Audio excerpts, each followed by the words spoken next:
Assalamualaikum dan salam sejahtera. Bertemu lagi kita melalui channel Umayyah Siti.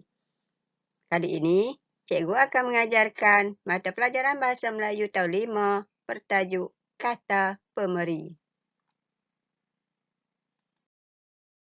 Murid-murid, kata pemeri ialah perkataan yang digunakan untuk memerihalkan predikat atau perangkai antara subjek dengan frasa-frasa utama dalam predikat. Cara pemerihalan. Terdapat dua cara pemerihalan, iaitu secara persamaan antara subjek dengan predikat dengan menggunakan kata pemeri ialah. Dan cara yang kedua ialah secara huraian tentang subjek oleh predikat dengan menggunakan kata pemeri adalah. Jenis kata pemeri. Terdapat dua jenis kata pemeri, iaitu ialah dan adalah. Kata pemeri ialah. Kata pemeri ialah hadir di hadapan kata nama atau frasa nama.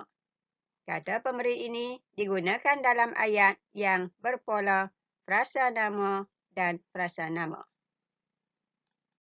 Ayat-ayat contoh.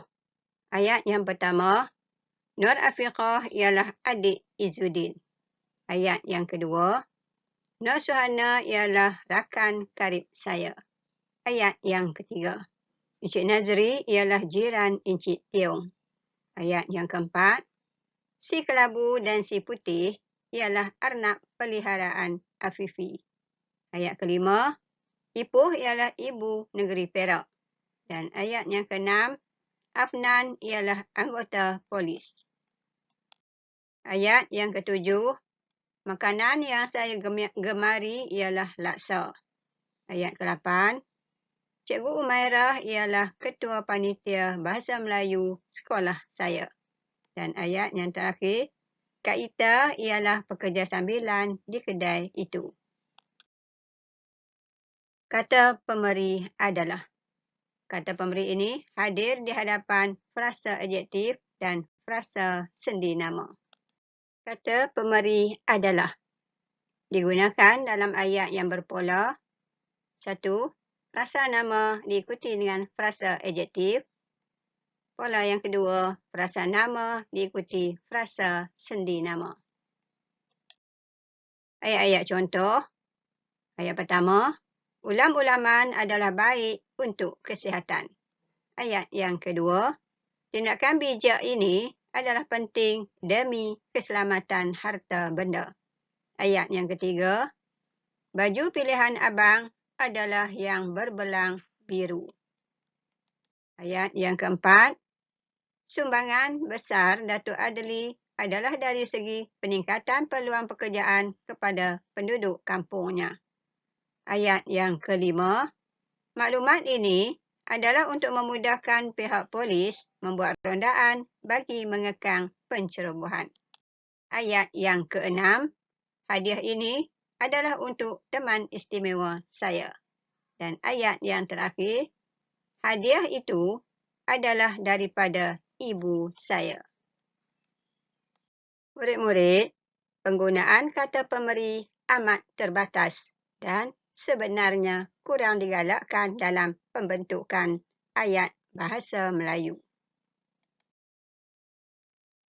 Kata pemeri tidak boleh hadir di hadapan kata kerja atau frasa kerja. Kehadirannya dianggap menyalahi tata bahasa Bahasa Melayu. Sebagai contoh, surat tuan adalah dirujuk. Ayat ini adalah salah.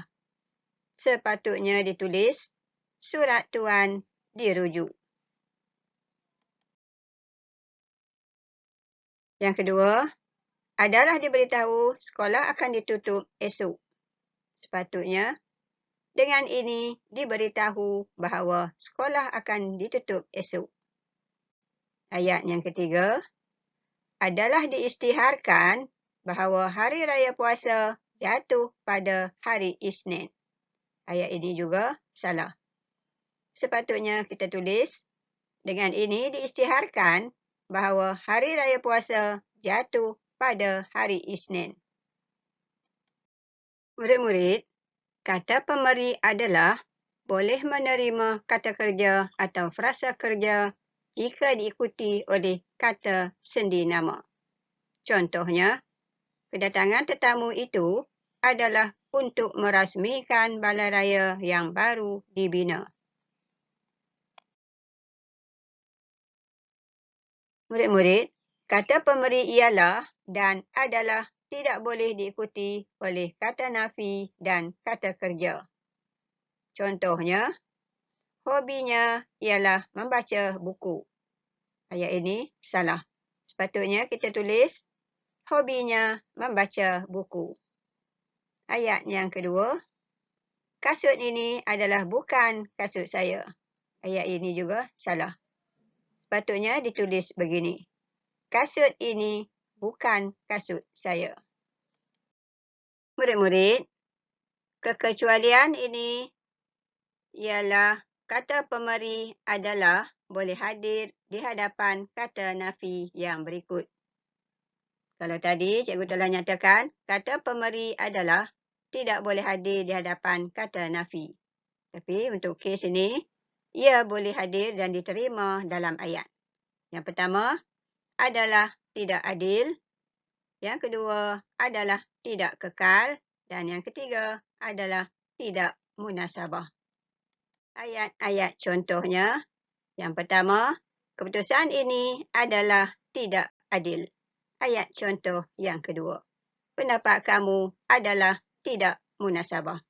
Dan ayat contoh yang ketiga, kehidupan kita di dunia adalah tidak kekal.